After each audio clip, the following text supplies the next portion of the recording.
صبر کرنے والوں سے اللہ تعالیٰ کی محبت۔ بہت مرتبہ ایسا ہوتا ہے کہ کسی چیز کو عقل اور شریعت اچھا قرار دیتی ہے، مگر اس پر قائم رہنے کے لیے مشقت برداشت کرنا پڑتی ہے۔ چنانچہ اگر انسان مشقت برداشت کر لے اور اس اچھی بات پر استقامت اختیار کرے تو اسے صبر کہا جاتا ہے۔ صبر کی 3 صورتیں ہیں۔ نمبر 1، اطاعت پر صبر، یعنی عبادت وغیرہ کسی شرعی حکم کو پورا کرنے میں مشقت برداشت کرنا پڑے، مگر انسان مشقت کی پرواہ کیے بغیر ہر صورت میں اللہ تعالیٰ اور اس کے رسول مکرم صلی اللہ علیہ وسلم کا حکم پورا کرے۔ نمبر 2، نافرمانی سے بچنے پر صبر، یعنی جس چیز سے منع کیا گیا اس سے بچنے میں مشکل ہو مگر انسان مشکلات جھیلنے کے باوجود نافرمانی سے بچے۔ نمبر 3، مصیبت پر صبر، یعنی انسان کو جانی مالی یا کسی اور طرح کی آزمائش آئے مگر وہ اللہ تعالیٰ کی رضا پر راضی رہے اور رضائے الہی کے خلاف نہ تو زبان سے کوئی بات کہے اور نہ کوئی ایسا عمل کرے۔ صبر پر ملنے والے انعامات میں سے ایک یہ بھی ہے،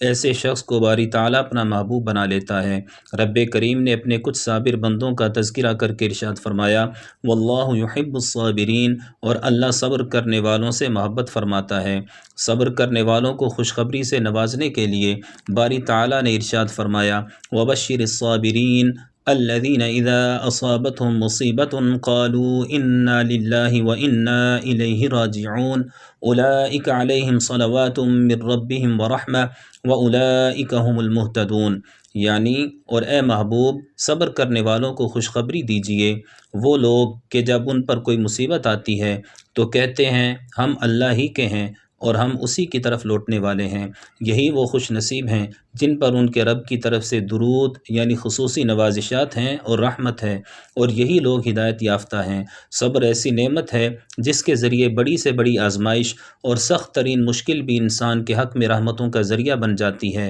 اور وہ ایسا اعزاز پاتا ہے جو اسے آسائش اور آسانی میں نصیب نہیں ہو سکتا، جبکہ بے صبری ایسی نحوست ہے جس کی وجہ سے انسان نہ صرف نیکیوں کا موقع گنوا دیتا ہے بلکہ بہت مرتبہ دنیاوی ذلت و رسوائی کے ساتھ ساتھ رب کریم کی ناراضی کا بھی حقدار ٹھہرتا ہے۔ بے مثال صابرہ سیدتنا خدیجہ ام المؤمنین ام القاسم سیدہ قریش حضرت خدیجۃ الکبریٰ بنت خویلد طاہرہ صدیقہ رضی اللہ تعالی عنہا حد درجہ صبر کرنے والی تھیں۔ آپ نے تقریباً 25 سال اپنے تن من دھن کے ساتھ سرور عالم صلی اللہ علیہ وسلم کی خدمت کی۔ رحمت عالم صلی اللہ علیہ وسلم نے اعلان نبوت فرمایا تو کفار نے اذیتیں پہنچانے کی حد کر دی، چاروں طرف مشکلات ہی مشکلات تھیں۔ ان حالات میں ام المؤمنین سیدتنا خدیجہ رضی اللہ تعالی عنہا نے نہ صرف خود بے مثال صبر کا مظاہرہ کیا بلکہ جان عالم صلی اللہ علیہ وسلم کے قلب مبارک کو تسلی بھی دیا کرتی تھیں اور دل کھول کر مال و جان کے ساتھ خدمت بھی کیا کرتی تھیں۔ ان کے بے مثال صبر اور خدمت گزاری کو سرور عالم صلی اللہ علیہ وسلم ہمیشہ یاد فرمایا کرتے تھے۔ ام المؤمنین سیدتنا عائشہ صدیقہ رضی اللہ تعالی عنہا سے روایت ہے، کان النبی صلی اللہ علیہ وسلم اذا ذکر خدیجۃ احسن علیہ الثناء، رحمت عالم صلی اللہ علیہ وسلم جب بھی ام المؤمنین سیدتنا خدیجہ رضی اللہ تعالی عنہا کا ذکر کرتے تو ان کی خوب تعریف فرماتے۔ ایک موقع پر میں عائشہ نے اس بارے میں کچھ عرض کی تو آپ صلی اللہ علیہ وسلم نے فرمایا، ما ابدلنی اللہ بها خیرا منها صدقتنی اذ کذبنی الناس وواستنی بمالها اذ حرمنی الناس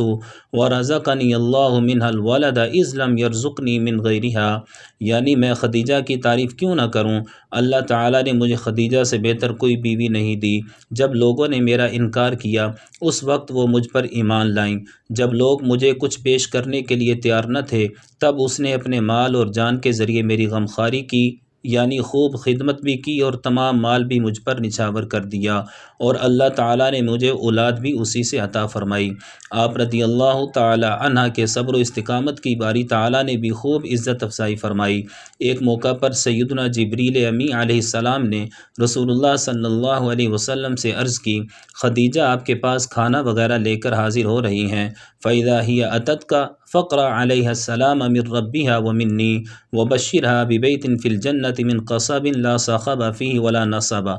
جب وہ آئیں تو انہیں رب کریم کی طرف سے بھی سلام دیجیے گا اور میری طرف سے بھی، اور انہیں جنت میں خولدار یعنی اندر سے خالی موتی سے بنے ہوئے گھر کی خوشخبری بھی عطا کیجیے گا، جس میں نہ تو کوئی شور ہوگا نہ کوئی تکلیف ہوگی۔